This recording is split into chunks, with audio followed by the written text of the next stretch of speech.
What is the Arabic language and why grammar is in the starting point? Most people complicate the Arabic language before they even begin, in a way where they psychologically tell themselves that they are learning Arabic grammar.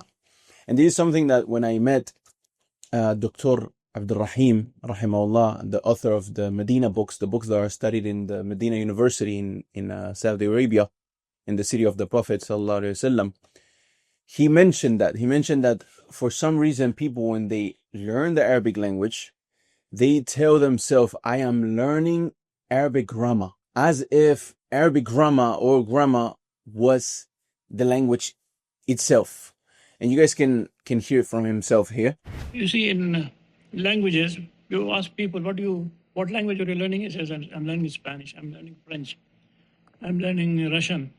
But if you ask a man who's learning Arabic, he doesn't say, I'm learning Arabic. He says, I'm learning Arabic grammar. There's a mindset which is wrong. So they enter Arabic as if it's a math subject. Rules first, charts first, i'rab first, terms first. And what happens is that they feel like Arabic is too hard. They quit before they even say a basic sentence.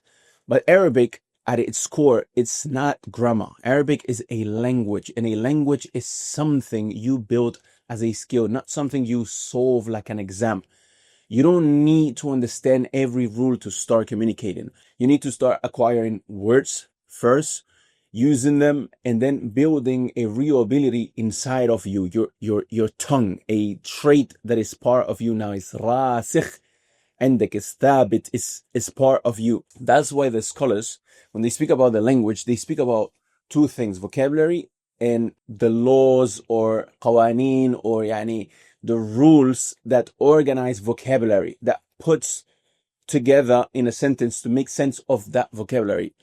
Not the terms first, the qawaid, the principles first, then maybe words later. So I cannot emphasize on these enough. Learn the Arabic language, follow a structured process that you can go from A to Z, like we have at Andres Institute. If you want to know more about it, go ahead and check the first link in the description, as I said in the beginning of the video. But do that and you will live in a different universe with the tools that you will gain after learning the Arabic language, and the access that it will give you to the revelation of Allah Azza wa Jal.